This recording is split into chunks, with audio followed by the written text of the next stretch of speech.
함께 사도신경 읽으심으로 폐예배 시작하도록 하겠습니다. 나는 전능하신 아버지 하나님 천지의 창조주를 믿습니다. 나는 그의 유일하신 아들 우리 주 예수 그리스도를 믿습니다. 그는 성령으로 잉태되어 동정녀 마리아에게서 나시고 본디오 빌라도에게 고난을 받아 십자가에 못 박혀 죽으시고 장사된 지 사흘 만에 죽은 자 가운데서 다시 살아나셨으며 하늘에 오르시어 전능하신 아버지 하나님 우편에 앉아 계시다가 거기로부터 살아있는 자와 죽은 자를 심판하러 오십니다. 나는 성령을 믿으며 거룩한 공교회와 성도의 교제와 죄를 용서받는 것과 몸의 부활과 영생을 믿습니다. 아멘. 기도하시겠습니다. 하나님, 오늘 우리가 이렇게 모여 예배를 드립니다. 비록 한 자리에 직접 모이지는 못했지만 각자의 자리에서 하나님께 드리는 예배가 하나님이 원하시는 영적 예배가 되도록 함께해 주시옵소서. 코로나로 인해 우리가 떨어져 있음에도 하나님을 위해 예배할 수 있음을 알게 하시고 이 시간에도 말씀으로 하나 되게 하옵소서. 이제 신앙수련의 마지막 일정입니다. 이 기회가 하나님께서 신학생을 하나 되게 하시고 성령의 영감을 불어주시는 기회가 되었습니다. 이 기회를 반석으로 삼아 하나님의 나라를 땅에서 만들어가는 일꾼으로 자랄 수 있도록 도와주시옵소서. 우리가 남아있는 하나님의 말씀을 들을 때에도 성령의 귀가 있는 자로서 송이꿀보다 단 하나님의 말씀을 경험하도록 도와주시옵소서. 모든 말씀에 감사드리며 그리스도 대신 예수님의 이름으로 기도드립니다. 아멘. 오늘 우리에게 주신 하나님의 말씀은 이사야서 56장 1절부터 8절 말씀입니다. 주님께서 말씀하신다. 너희는 공평을 지키며 공의를 행하여라. 나의 구원이 가까이 왔고 나의 의가 곧 나타날 것이다. 공평을 지키고 공의를 철저히 지키는 사람은 복이 있다. 안식일을 지켜서 더럽히지 않는 사람, 그 어떤 악행에도 손을 대지 않는 사람은 복이 있다. 이방 사람이라도 주님께로 온 사람은 주님께서 나를 당신의 백성과는 차별하신다 하고 말하지 못하게 하여라. 고자라도 나는 마른 장작에 지나지 않는다 하고 말하지 못하게 하여라. 이러한 사람들에게 주님께서 이렇게 말씀하신다. 비록 고자라 하더라도 나의 안식일을 지키고 나를 기쁘게 하는 일을 하고 나의 언약을 철저히 지키면 그들의 이름이 나의 성전과 나의 성벽 안에서 영원히 기억되도록 하겠다. 아들, 딸을 두어서 이름을 남기는 것보다 더 낫게 하여 주겠다. 그들의 이름이 잊혀지지 않도록 영원한 명성을 그들에게 주겠다. 주님을 섬기려고 하는 이방 사람들은 주님의 이름을 사랑하여 주님의 종이 되어라. 안식일을 지켜 더럽히지 않고 나의 언약을 철저히 지키는 이방 사람들은 내가 그들을 나의 거룩한 산으로 인도하여 기도하는 내 집에서 기쁨을 누리게 하겠다. 또한 그들이 내 제단 위에 바친 번제물과 희생 제물들을 내가 기꺼이 받을 것이니 나의 집은 만민이 모여 기도하는 집이라고 불릴 것이다. 쫓겨난 이스라엘 사람을 모으시는 주 하나님께서 말씀하신다. 내가 이미 나에게로 모아들인 사람들 외에 또 더 모아드리겠다. 아멘. 신학대학 여러분 안녕하세요. 이틀 동안 신앙수련회 하느라고 고생 많으셨죠? 드디어 우리가 폐강 예배를 드리는 시간이 되었습니다. 여러분들은 지금의 시대를 설명하는 많은 단어들 중에 어떤 단어로 지금을 묘사를 하실까 궁금합니다. 예를 들자면 4차 혁명 시대, 뉴 로멀 시대, 코로나 시대, 혹은 포스트 코로나 시대, 탈기독교 시대 등등 이런 얘기들이 있는데 이 중에 여러분들은 지금이 어떤 시대라고 생각하시나요? 저는 지금 우리의 일상에 가장 많은 영향을 주고 또 근본적인 변화를 일으키고 있는 점에서 4차 산업혁명 시대다라는 표현이 지금 이 시대를 가장 잘 표현해주는 말인 것 같습니다. 인류는 4차례에 걸친 근본적인 변화, 즉 혁명을 경험을 해왔습니다.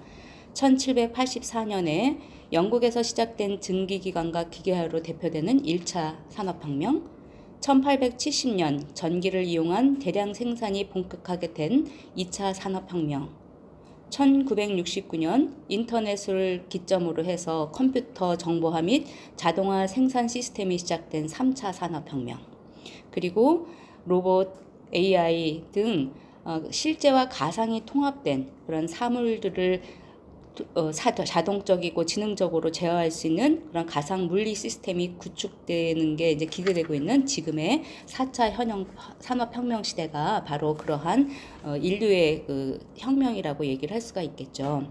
특별히 4차 산업혁명 같은 경우에는 제2차 정보혁명이라고 얘기를 하고 있는데 그 이유는 4차 산업혁명이 지능 그리고 정보가 합쳐진 지능 정보 기술로 이루어져 있기 때문입니다. 근데 지금 계속해서 뭐 AI도 생기고 있고 데이터도 구축되고 있는 점에서 4차 산업혁명은 완성되어 있다기보다 현재 진행형이 아닐까 하는 생각을 하게 됩니다. 4차 산업혁명은 제조업의 근간을 사람의 노동 중심에서 사람의 전략 중심으로 바꾸는 혁신을 이루고 있다는 말이 4차 산업혁명을 설명하는 말들 중에서 저한테 가장 공감이 가는 말이었어요. 인간의 자리가 이제 내가 직접 무엇을 만드는 그 노동 중심에서 로봇이나 AI, 빅데이터 등이 만드는 그 노동의 결과물들로 그 결과물을 누리고 활용하면서 또 우리 나름대로의 창조적인 삶을 어떻게 영위할까를 전략을 짜는 그러한 자리에 있기 때문에 노동 중심에서 전략 중심으로 바꾸는 혁신이란 말이 그럴 수 있겠다 하는 생각을 하게 된 거죠. 4차 산업혁명이 시작이 되었는데 여러분이나 저 같은 경우에는 아마 교육과 일자리가 가장 큰 관심이 아닐까 생각을 합니다. 한국고용정보원이 설문조사를 실시해서 사람들에게 4차 산업혁명과 직업세계의 변화에 대한 인식조사를 했다고 합니다. 여기 이 조사에서 질문이 내가 지금 임하고 있는 직종이 없어질 거라고 생각합니까? 아니면 더 발전할 것 같습니까? 하는 그 질문을 했을 때 내 일자리가 없어질 것 같다 하고 가장 많은 사람이 대답을 한 직종이 뭘 것 같으세요? 금융, 보험 관련직이라고 합니다. 81.8% 굉장히 많죠. 네, 그분들이 그 퍼센테이지가 금융보험 관련 직종이 없어질 것이다 이렇게 대답을 했다면 2.3%만이 내가 임하고 있는 금융보험 직종이 계속 유지될 거다 하고 생각을 했다고 해요. 여러분은 목회자라고 하는 아니면 목사라고 하는 직업이 4차 산업혁명이 발전할수록 어떻게 남아있을 것 같아요? 아니면 없어질 것 같아요? 저는 직업으로서의 목사를 생각한다면 조금 지금보다 상황이 많이 안 좋아질 것 같지만 종교성을 다루고 영성을 다루는 목회자로서의 일자리는 계속 오히려 더 중요한 게 발전될 거라고 생각을 합니다. 그래서 여기에서 좀 더 우리가 직접적인 관련을 가지고 있는 교육의 문제로 좀 넘어오려고 그래요. 학교에 몸을 담고 있는 우리에게 있어서는 4차 혁명 시대에 교육이 가장 큰 관심이고 지금 여러분들이 학교를 다니고 있는 입장으로서 굉장히 중요한 주제라고 생각을 합니다. 4차 혁명 시대 때 교육은 지금까지 여러분들이 여러분들의 노력으로 지식을 축적하고 내가 어떤 지적 능력을 향상하려고 하는 것에 더 초점을 맞췄다면 이 4차 산업혁명 시대에서는 아까 노동 중심에서 전략 중심으로 넘어온 것처럼 지식을 쌓으려고 노력하기보다는 우리에게 널려진 정보의 홍수와 같은 그런 정보의 바닷속에서 습득한 그러한 정보들을 통해서 어떻게 창의적 사고력을 담당하고 또 새로운 창의적 삶을 구상할지에 대한 전략과 어떤 그런 구상이 더 중요한 배움의 과제로 남아있는 것 같습니다. 저희 한신대학교도요. 4차 산업혁명 시대에 발맞추어 대학 소프트웨어 특성화 방안을 마련하고 구조개혁을 진행하고 있습니다. SW 특성화라고 얘기를 하고 있는데 이 SW 대학 특성화는 간략하게 말하면 뭐냐면 SW 융합교육이에요. 그래서 예를 들어서 우리 신학대학 같은 경우에는 신학대학의 그 전공 과목과 그 다음에 그 소프트웨어에 관련된 그러한 그쪽의 전공과 연계를 하거나 아니면 융합을 해서 새로운 그 전공을 내가 만들면서 갈 수 있도록 연계하는 그러한 전공 개념으로 넘어가는 거죠. 그래서 이제는 여러분들이 신학하는 그런 단일 전공보다는 신학과 디지털 아니면 신학과 영상, 디지털 문화 이런 식으로 연계 전공과 융합 전공을 하도록 학교가 권장하는 그러한 방향으로 학교의 특성화가 진행이 되고 있고, 저 역시 여러분들이 이제는 더 이상 신학 공부만 하는 것이 아니라 다양한 어떤 다른 전공들을 연계해서 그리고 또는 융합해서 전공을 만들어 나가는 그러한 것을 권장하고 싶어요. 특별히 저는 지난 학기에 PD, Plan and Do라고 하는 PD 학기제 수업을 두 팀과 함께 진행을 했었는데, 이것은 교수가 커리큘럼을 짜가지고 제안하기보다는 학생들이 커리큘럼을 짜고 그리고 그것을 실제로 할 때에 교수는 그 옆에서 방향을 같이 이렇게 잡아주는 그런 역할, 퍼실리에이터 역할을 하는 것이었고, 그런 점에서 자기주도 학습에 굉장히 전형을 보여줄 수 있겠다 하는 생각을 했습니다. 그래서 앞으로 대학의 특성화 방향도 그렇고, 그리고 여러분들이 살아가는 이 시대에 4차 산업혁명 시대도 그렇고, 주어진 정보를 가지고 내가 그것으로 내 능력을 보여주는 것이 아니라, 정보는 어느 누구에게나 제공되어 있는 그러한 정보의 바다 속에서 그 정보를 선택하고, 그리고 선택된 그 정보 속에서 내가 어떻게 삶의 방향을 갈지 전략을 짜고 구상을 하고 착상을 하는 그러한 시대에 우리가 접해 있다는 그런 말이 되겠죠.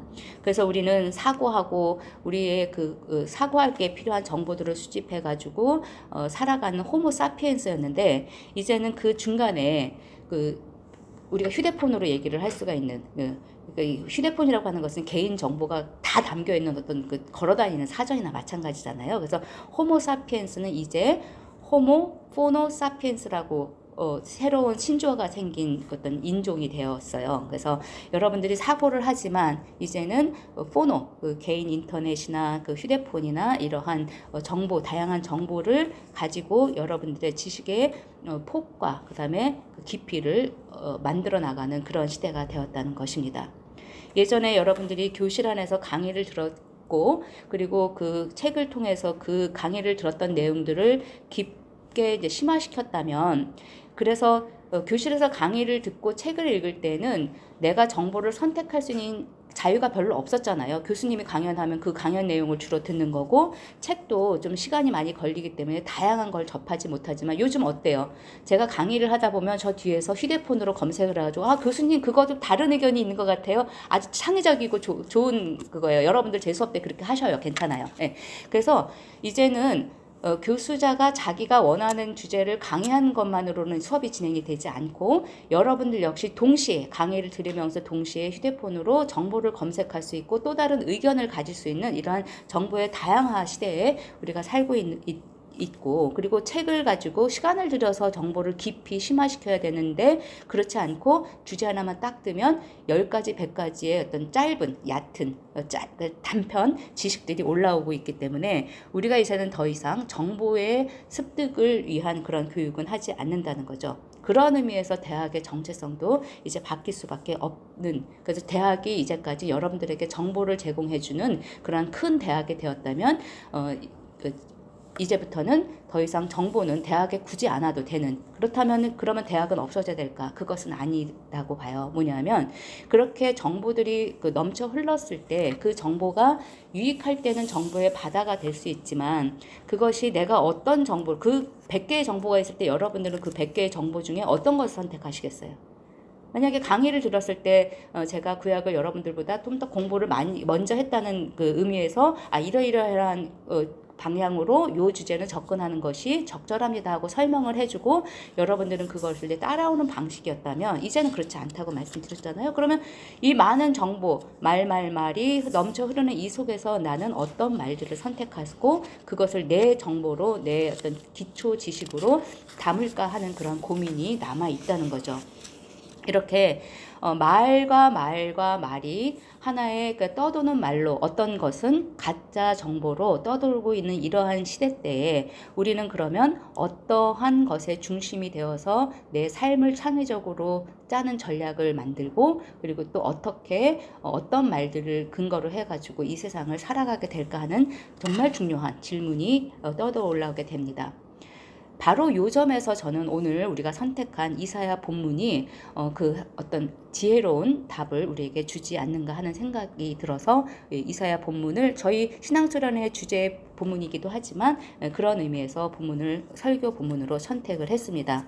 본문을 차근차근 함께 가면서 이제 얘기를 하면서 요 지혜, 이사야의 지혜를 지금 우리가 말이 이렇게 홍수처럼 쓰나미처럼 우리에게 다가올 때 이 중에서 말씀으로 하나 되는 우리가 되기 위해서는 어떤 말이 우리의 그 근거, 중심이 되어야 되는지를 한번 살펴보고자 합니다.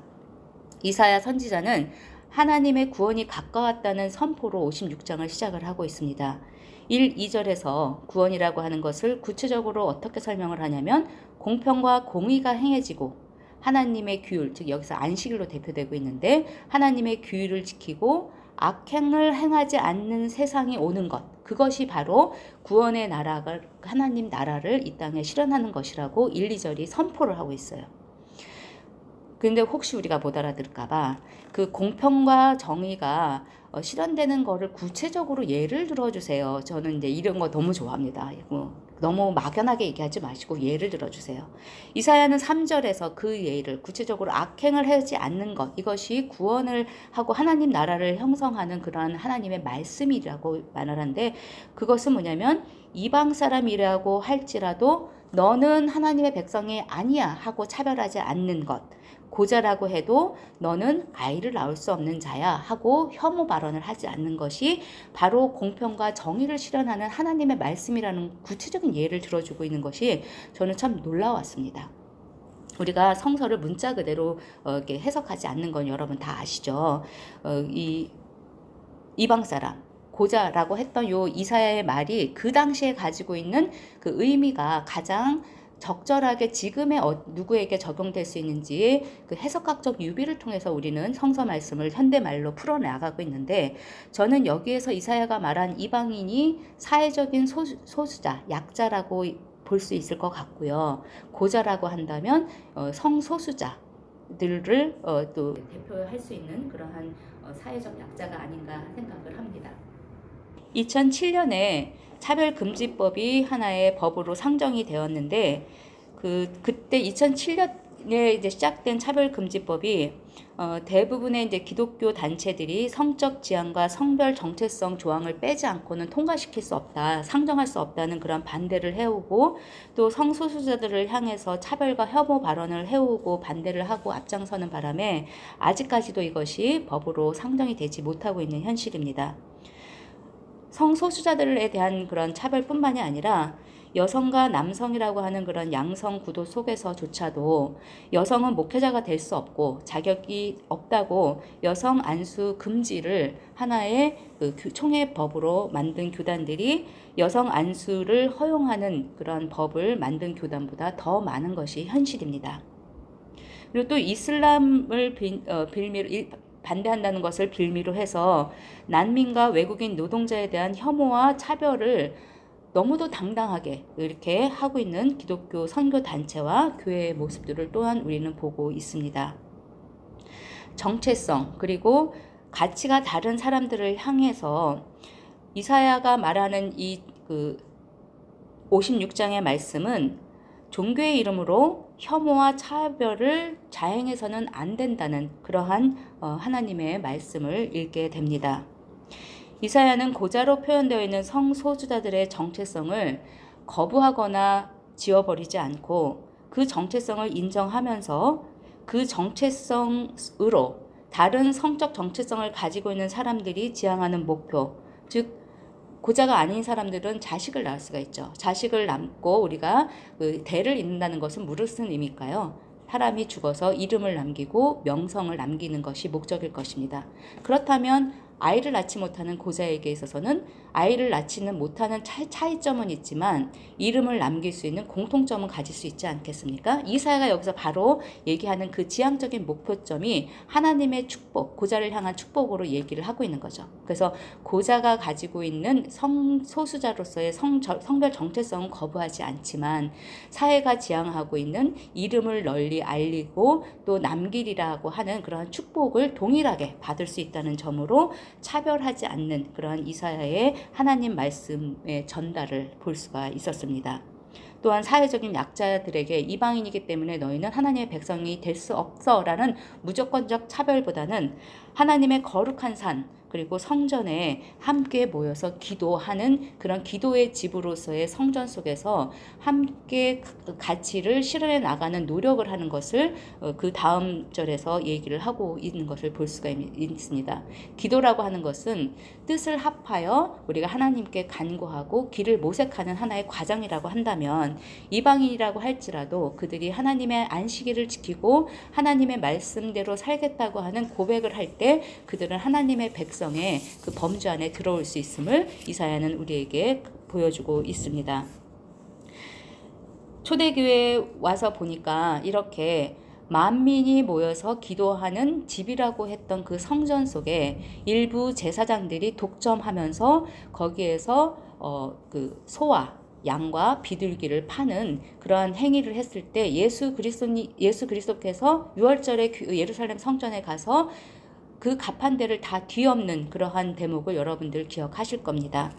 그 공간복음서에도 다 나오는 얘기지만 특별히 요한복음 2장의 13절부터 16절에 나와 있는 그 말씀을 보니까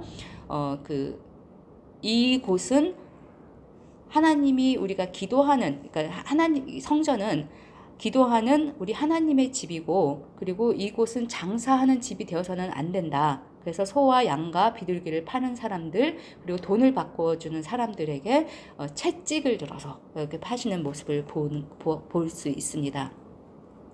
지금의 시대는 제가 지금까지 서두에서 자기 주도형 창조의 시대이다. 4차 산업혁명은 우리가 정보를 습득하거나 주어진 정보에 따라서 내 삶을 맞춰가는 것이 아니라 여러분들의 개인적인 선택과 창의적인 전략 그리고 지향점에 따라서 여러분들의 전공도 만들어 나가고 여러분들의 삶도 만들어 나가고 이런 곳이라고 말씀을 드렸습니다. 이 시기에 대학을 다니는 여러분은 내가 과연 무엇을 선택하고 무엇을 나의 그 선택의 기준으로 삼고 그리고 나의 세계관을 형성해서 삶을 창조적으로 꾸려나갈 것인가 하는 그런 주체적인 고민을 해야 되는 어쩌면 저희 세대는 그냥 다 그것이 정해져 있어서 따라가면 되는 그런 편한 시대였지만 여러분은 참 할 게 많은 것 같아요.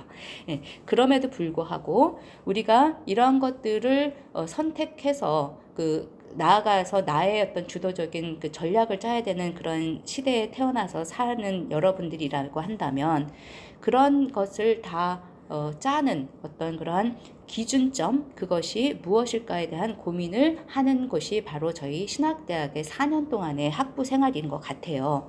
이때에 여러분들에게 그 선택의 기준이 저는 말씀이 되기를 하나님의 이름으로 주님의 이름으로 간구하고 싶습니다. 말이 범람하는 이 시대에 하나님의 말씀이 그 선택의 기준이 되는 것 그리고 이사야의 말을 빌리자면 그 말씀이라고 하는 것은 공평과 공의의 실현 그리고 구원이 이루어지고 있는 하나님 나라 다시 말하면 차별과 혐오가 없이 함께 하나가 되어서 우리라고 하는 공동체를 만들어 나가는 것 그것이 바로 말씀으로 하나 되는 라는 우리의 그 신앙수련의 주제와 가장 맞게 들어가고 있는 것 같습니다. 소외된 자들을 향해서 차별과 혐오의 발언을 하는 것을 멈추고 그들을 그 존재로 받아들이고 그 모습 속에서 나와 같은 가치를 공유할 방법이 있을까를 모색하는 그런 열린 방법으로 우리가 천천히 그리고 함께 길을 찾아 나간다면 우리는 우리라고 하는 공동체를 만들어 나갈 수 있음을 저는 믿습니다. 여러분이 한신대학교 신학대학에 입학하고 또 재학하면서 가장 듣는 말 중에 하나가 한신성, 기장성 이런 말들일 거예요. 네, 그런데 그 한신성, 기장성이라고 하는 것이 옛날에는 한신성, 기장성이 이거야 하고서 그것을 따라가는 것이었다면 여러분들은 이제 여러분들이 한신성이 무엇이다, 기장성이 무엇이다 하는 그 우산을 만들어서 각자 쓰는 우산이 아니라 커다란 함께 쓰는 우산으로 만들어 나가야 될 과제를 짊어진 것 같습니다.